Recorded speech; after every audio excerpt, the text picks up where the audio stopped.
How to deflect conflict effortlessly. To master the art of deflecting conflict effortlessly, you need to know 3 techniques. These techniques are crucial to master. By mastering these methods, you can effortlessly navigate through confrontations and maintain your inner peace in any situation.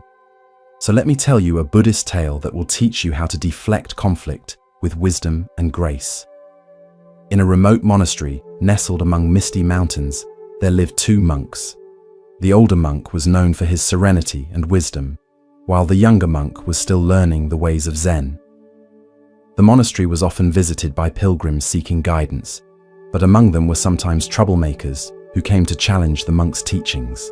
The younger monk was troubled by these confrontational visitors, but he eventually came up with a solution. He thought, "Why not ask my elder for help to deal with these difficult people? He seems unfazed by their provocations, while I become agitated and lose my composure." After thinking about it, the younger monk approached his elder during evening meditation. He explained his dilemma. "Master, when visitors come with anger and challenging questions, I find myself becoming defensive and upset. My peace is disturbed for days afterward. How do you maintain your serenity in the face of such provocation?" The elder monk smiled gently at his disciple and replied, "My dear student, I will share with you my secret. When someone throws harsh words at you, you have a choice, to catch them or let them fall. I simply choose not to catch what is not beneficial to hold." The younger monk was intrigued by this perspective and began practicing this approach. They continued this practice for many days, with the elder monk guiding the younger one through various encounters with difficult visitors. One time, a renowned scholar came to the monastery. He was known for his sharp intellect and combative debating style that had humiliated many spiritual teachers. He came specifically to challenge the monk's understanding of Buddhist doctrine. Shortly after his arrival, he began questioning the elder monk with increasingly provocative questions designed to trap him in contradictions. The scholar noticed that no matter how provocative his questions became, the elder monk remained calm, sometimes responding with wisdom, other times with silence. Frustrated by his inability to provoke a reaction, the scholar finally asked directly, "Why do you not defend your teachings against my challenges? Are you admitting defeat by your silence?" In response, the elder monk simply stated, "Respected scholar, the birds do not stop singing because someone criticizes their song. Similarly, truth does not require constant defense." The scholar was taken aback by the elder monk's words and questioned how he could remain so unperturbed. The scholar asked, "Are you claiming to be above human emotions? Do you not feel anger when your beliefs are challenged?" In response, the elder monk said, "Esteemed scholar, I do feel emotions arise, just as clouds appear in the sky. But I have learned not to let these emotions become storms that darken my mind. When you aim words at me intended to provoke, I see them as passing clouds. I acknowledge their presence, but I need not engage with every cloud that appears in my sky." The scholar was left astonished upon hearing this wisdom. He was unable to comprehend how someone could choose not to be offended by deliberate provocations. He pondered, how can a person not defend themselves when attacked with words? How can they choose peace over proving themselves right? How can they remain so centered when deliberately provoked? The scholar felt the need to understand this profound teaching more deeply, and thus asked the elder monk, "Master, I have spent my life in intellectual debates, winning arguments through clever words and logical traps. Now I find myself defeated by your simple non-engagement. Please teach me this art of deflecting conflict." The elder monk's response was received with genuine curiosity by the scholar, who proceeded to listen attentively. The elder monk said, "The first step is to understand that not every invitation to conflict requires your attendance. Just as you would decline an invitation to a gathering that would not benefit you, you can decline the invitation to engage in unnecessary conflict." When the scholar heard this, He expressed doubt about its practicality in real-world situations. But surely there are times when one must engage, when silence would be seen as weakness or agreement with wrong views. The elder monk was filled with compassion and nodded in understanding. Yes, discernment is key. Not all situations warrant non-engagement. The Buddha taught us to speak when our words are true, beneficial, and timely. However, many conflicts that consume our energy are actually invitations to feed our ego, rather than opportunities for genuine exchange. The scholar had many questions in his mind and decided to ask the elder monk to get to the bottom of this teaching. Look, I understand the theory of what you're saying, but I've built my reputation on intellectual prowess. If I don't engage when challenged, won't I lose respect and influence? In response, the elder monk said, "Scholar, reputation based on winning arguments is like a house built on sand. True respect comes from wisdom, compassion, and integrity. These qualities shine more brightly when we choose our battles wisely." The scholar responded, "You speak of choosing battles wisely, but how does one make that determination? How do I know when to speak and when to remain silent?" The elder monk responded, "Before you speak, ask yourself 3 questions. Is it true? Is it necessary? Is it kind? If what you plan to say doesn't pass at least 2 of these tests, perhaps silence is the wiser choice. Additionally, observe your motivation. Are you speaking to clarify truth, to help others, or merely to defend your ego?" Hearing the monk's guidance, the scholar said, "You must give me practical examples. How do I apply this wisdom in daily life when faced with provocations?" The elder monk said, "Scholar, if you want the answer to this question, you will have to do me a favor." The scholar asked, "Tell me, what do I need to do?"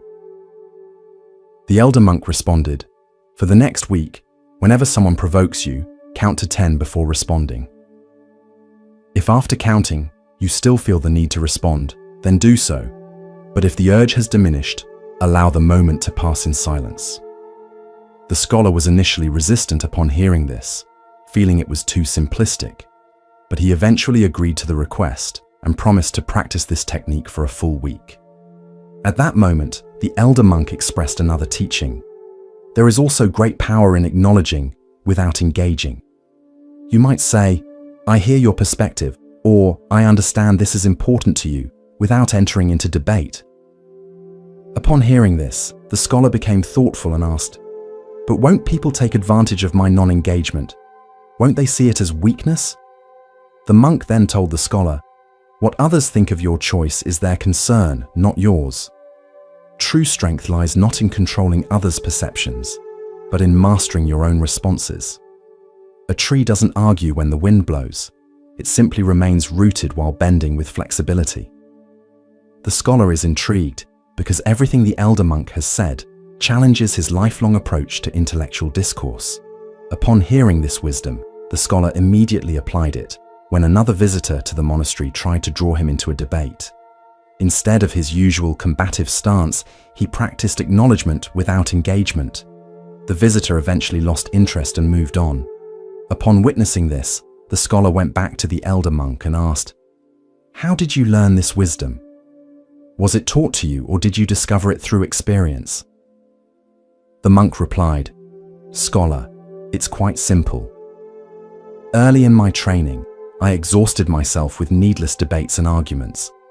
I noticed that after each confrontation, regardless of whether I won or lost, I felt depleted. My meditation suffered, my compassion diminished, and my mind became clouded. One day, when a particularly difficult visitor came, I was too tired to engage. I simply listened and then continued with my duties. The visitor eventually left, and I realized I felt peaceful rather than drained. Now you tell me," he continued, "after your experiment today, how do you feel?" The scholar responded, "I feel strangely at peace." The visitor wanted to argue, but when I didn't participate in the way he expected, he soon tired of his own anger. It was as if I refused to add fuel to a fire, and it naturally burned out. The elder monk said, "You are quite wise. All right then, let's proceed." He added, "Answer one more question correctly, and I will share with you the final technique." The monk then asked, "Tell me, when someone insults you, who is in control? The one who speaks or the one who chooses how to respond?" To this, the scholar responded, "Previously, I would have said the skilled debater has control, as they can manipulate the conversation. But now I see that true control lies with the one who decides whether to engage at all." The elder monk responded, "Your answer shows wisdom.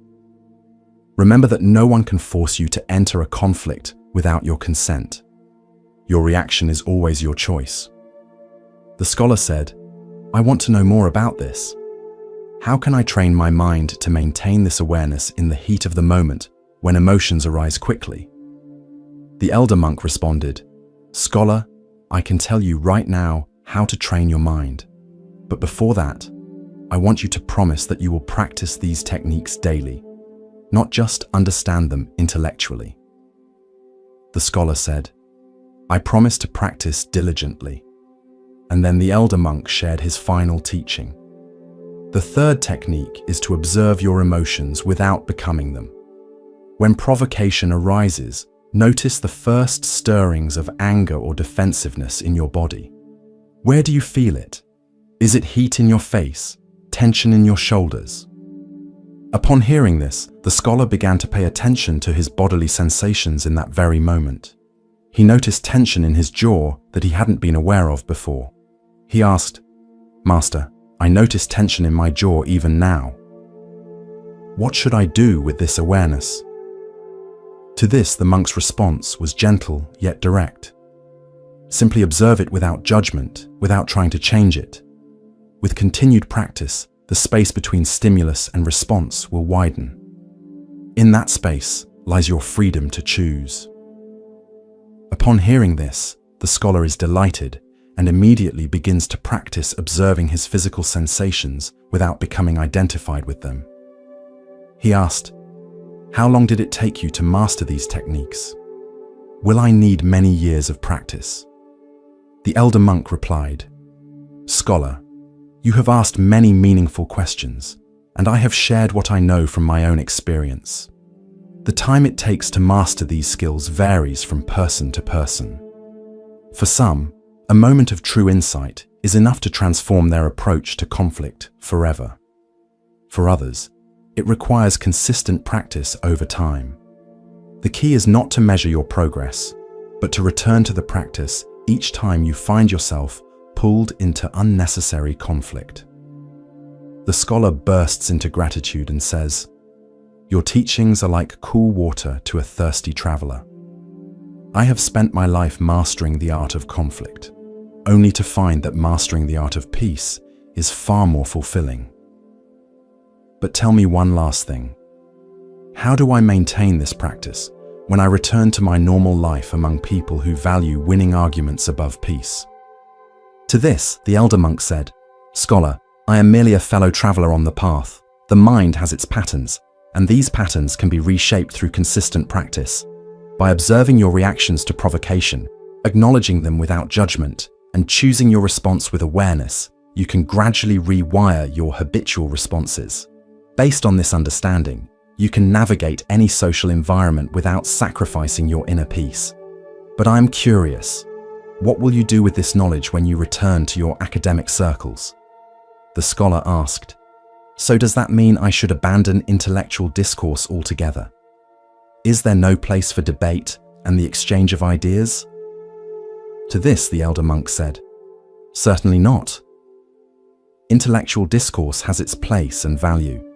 The key distinction is in your approach and motivation. When you engage from a place of curiosity rather than a need to prove yourself right, discourse becomes an opportunity for mutual growth rather than conflict. But your scholar, before that, you have to do one thing: focus your mind. When we focus our mind and bring our awareness fully to the present moment, we can engage with others from a place of clarity rather than reactivity. Only then can we discern which exchanges are worth our energy and which are better left alone. If we are clouded by the need to defend our ego, how will we know the difference between valuable discourse and needless conflict? Because we are trapped in our own narrative rather than truly listening. To know when to engage and when to step back, first and foremost, we need to focus our minds and bring them into the present moment. After that, we can pay attention to the quality of the exchange and decide wisely whether participation serves a higher purpose or merely feeds a cycle of conflict. After that, the elder monk told the scholar, "Your patience has been admirable. I will now summarize the 3 techniques by which you can effortlessly deflect conflict and maintain your inner peace." Then the monk says to the scholar, "O scholar, the first method is to recognize the invitation to conflict and consciously choose whether to accept it. The most important thing when someone attempts to draw you into an argument is to pause and ask yourself, is this exchange likely to be productive? Will it lead to greater understanding or merely to the reinforcement of existing positions? I don't engage in every debate myself, but I learned this skill from the revered Gautam Buddha many years ago. He was my teacher and guide. I used to eagerly jump into every philosophical debate, believing it was my duty to correct misunderstandings and defeat wrong views. But the Buddha taught me that time and energy are precious resources, and wisdom lies in knowing where to invest them. So if you also want to navigate conflict skillfully, you should first cultivate this discernment.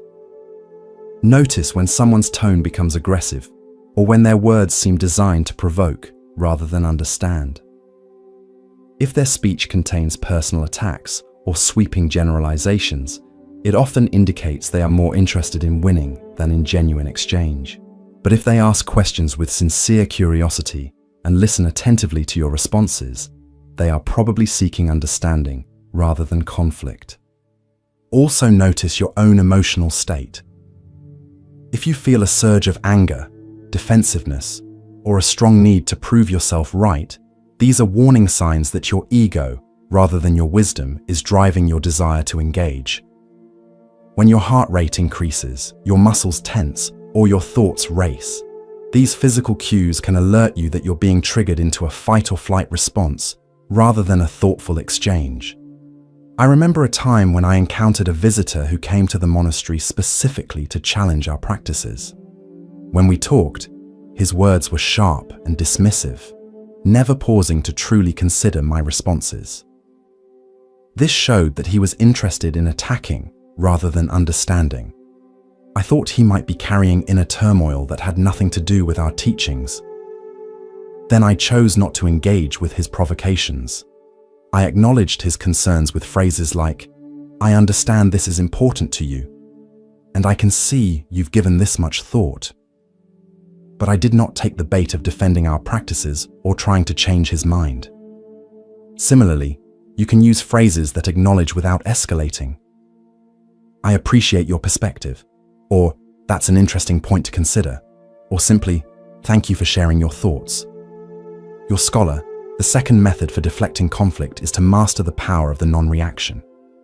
If you want to understand people's motivations better, you have to pay attention to the effect of your non-reaction. When you don't respond as expected to provocation, you can observe what happens next. When someone expects you to become defensive or angry and you remain calm, they often reveal more about their true intentions. If they genuinely seek understanding, they will adjust their approach. If they merely seek conflict, they will typically escalate their provocative behavior before eventually giving up. You can also develop certain inner practices that strengthen your ability to maintain composure. One powerful practice is to visualize provocative words as passing clouds that don't touch your essential nature. Another is to silently wish the other person well, especially when they are being difficult. This redirects your energy from defensiveness to compassion. I remember a time when I encountered an angry merchant who accused our monastery of hoarding resources. When we talked, he hurled accusations and expected me to react defensively. This showed that he wasn't interested in truth, but in venting his frustration. I remained calm and listened fully, seeing his anger as separate from his true nature. After he ran out of accusations, I simply asked, "What would help you feel better about this situation?" His anger dissipated when he realized I wasn't going to fight back, and we had a productive conversation about the monastery's relationship with the village. Your scholar, the face reveals much about our inner state. Even when we try to present a calm exterior, micro-expressions can reveal our true feelings. If you're genuinely at peace with your choice not to engage in conflict, your face will reflect that peace. But if you're suppressing a strong urge to respond, tension will show in your features. When you see someone whose forehead creases with tension and whose lips press tightly together, it usually means they are struggling with strong emotions they're trying to control. You can also tell by their breathing and their body posture if they are feeling threatened or defensive. On the other hand, a relaxed forehead, natural breathing rhythm, and open posture are signs of genuine ease and confidence. The eyes are very important in this. When they maintain steady, soft contact, rather than darting away or staring intensely, you can be sure that the person is comfortable with the situation despite any external conflict. Look at the overall congruence between what a person says and how their body responds. If they claim to be unbothered while their body shows signs of stress, such as a tight jaw, shallow breathing, or fidgeting hands, there is an internal conflict that hasn't been resolved. As you get better at observing these signs in yourself and others, you'll be able to navigate conflict with greater awareness. Whether you choose to engage verbally or maintain silence, your body will show what's truly happening in your heart. Whether a person speaks with their words or not, you can understand much from their physical presence. Scholar, I will tell you a story. One time, I met an agitated visitor who came to challenge our understanding of the Dharma. They presented their questions as academic inquiries, but their rapid speech, tense shoulders, and slightly raised voice revealed their emotional investment in proving us wrong. I saw these signs and chose to receive their questions with genuine curiosity rather than defensiveness. After I responded with calm interest, rather than matching their intensity, their body language gradually shifted, their shoulders lowered, their speech slowed, and eventually we had a meaningful exchange of ideas. A genuine openness makes the entire face relaxed. It means the person is receptive and present. Tightness around the eyes and mouth means they are guarded or skeptical. The eyebrows draw together when they feel threatened or confused. You can navigate conversations more skillfully by observing these subtle cues in both yourself and others. Continuing, the elder monk told the scholar about the third method, saying, "Scholar, there is a third approach too, which is to transform your relationship with conflict entirely through the cultivation of an unshakable mind. To truly master the art of deflecting conflict, we must go beyond techniques of response to cultivate a mind that is not easily disturbed. When a person speaks with hostility or criticism, you may have noticed that your initial reaction involves not just thoughts, but physical sensations and impulses to action. In addition to conscious choices, your deeper relationship with conflict plays a significant role in determining how you respond. Scholar, the mind and body are deeply connected, and training one affects the other. It is like learning to balance on a narrow bridge where practice creates steadiness that eventually becomes effortless. Think about when someone speaks harshly to you. The untrained mind immediately moves toward either aggression or withdrawal, fight or flight. The body tenses, the heart rate increases, and thoughts narrow to focus on threat and defense. I remember a time when I met a powerful official who threatened our monastery with closure. In the past, such a threat would have triggered immediate panic and desperate attempts to change his mind. But through years of practice, I was able to meet his anger with equanimity. I noticed my initial impulse to become defensive, allowed it to arise and pass without acting on it, and responded from a place of centered awareness rather than reactivity. Also, when someone shows closed body language, crossed arms, averted gaze, increased distance, they might be protecting themselves from what they perceive as a threat. They are creating physical barriers that mirror their psychological defenses.